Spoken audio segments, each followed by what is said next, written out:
Hi, I'm Larry Osborne. I'm one of the pastors at North Coast Church, and it's great to be with you here at the Nines. I got to admit, it's a little bit intimidating, surrounded by some of the great pastors in this country. So if you need a restroom break or a little breather, I'll fully understand. You know, we've been given about 9 minutes to try to address the one thing that we would want to talk to leaders in the American church about. And for me, I guess I'd say I'd want to give you a word of encouragement. Let me take a little bit of time to explain to you why I am actually pumped about the future of the American church. I know it's fashionable today to decry the current state of the church, but frankly, I don't buy it. Sure, a lot of popular speakers and writers paint a picture of a church that somehow lacks guts, cowers from dying to itself, and is completely self-centered and asking what's in it for me. But come on, the church has always been like that. All we got to do is go back to the book of Acts and we find the church was like that. In fact, I find it so ironic that in many of our best drive-by guiltings, we compare the church of today with this idealized picture of the church of Acts that really has nothing to do with what the church was really like. In fact, frankly, I've noticed the audience that seems to eat it up the most is a young audience of Charge the Hill leaders who are very confident of what God is going to do through them and with them, but tend to, frankly, look with a little disdain at the rest of the church and sometimes even the sheep in their own flock.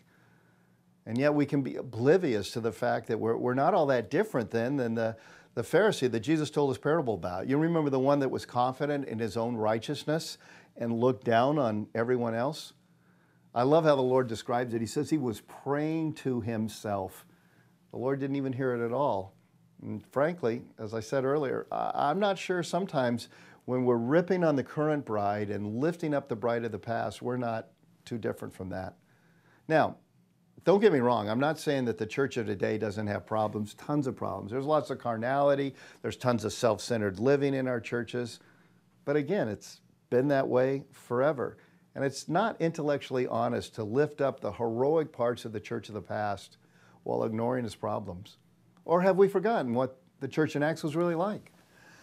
I mean, it's pretty cool that they sold all that they had and were willing to give it to the poor and the needy among them, but we forget sometimes the context. Remember, they'd come from all around the world to Jerusalem for Pentecost, so they had no way of going back home, and they were all pretty much convinced that Jesus was going to return very, very soon. So they waited around.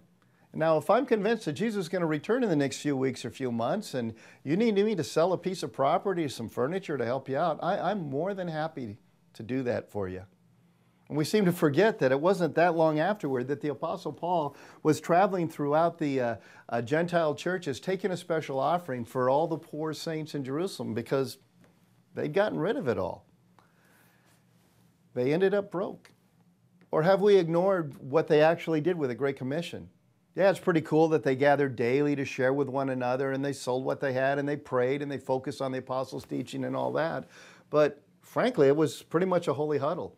And it wasn't until Acts chapter 8 when God sent a persecution that they began to in any way really fulfill the Great Commission that he had given them to go into all of the world. Now instead they just hung around in Jerusalem. Or have we forgotten the racism of the early church? I mean, at the very beginning, they had absolutely no openness to Gentiles. God had to do some pretty powerful miracles and dreams and visions just to get Peter to go to a Gentile's house.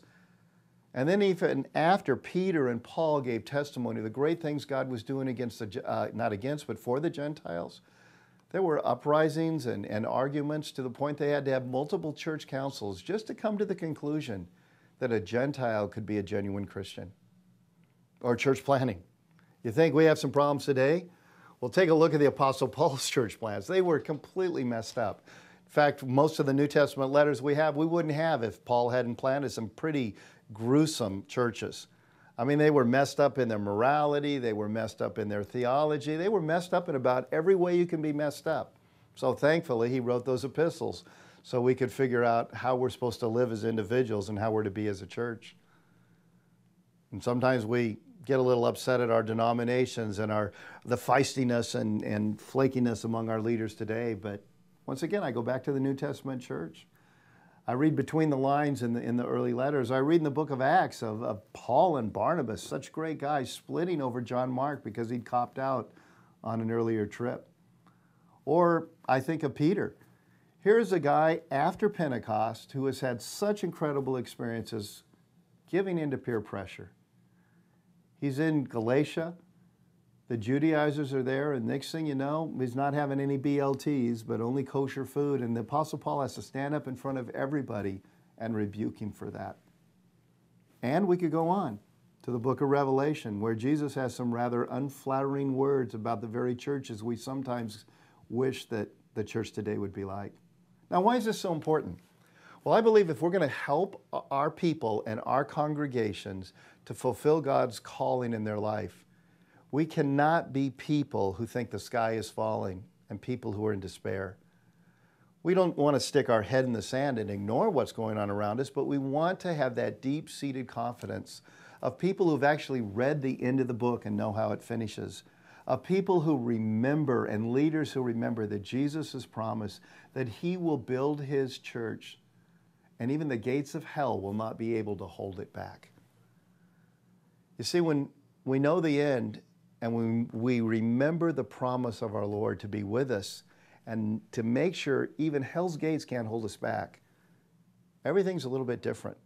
Our attitudes, our feeling, our despair or discouragement is different when we know the end. You know, I'm a Laker fan, which was a pretty good thing to be this past year. And I was recently watching on my DVD recorder, TV recorder, I was watching a previous game from the playoffs. It was a game in which the Lakers were winning handily the whole way until the last few minutes of the fourth quarter. They just fell apart. And next thing you know, there's 11 seconds left, and they're taking the ball at the other end of the court down by 3. All that the Magic have to do is to foul them on the inbounds pass, and the game is over. And yet somehow the ball gets to Derek Fisher. He drives the length of the court, about 3-4 feet outside the arc. He throws up a three-pointer. It goes in, ties the game. They go into overtime and win the sucker. Now, what an incredible difference there is between me watching it today and the way I watched it when it happened live. When it happened live, I was a fan's wreck. Upset, frustrated. How could we have thrown away a game that we had everything going for us?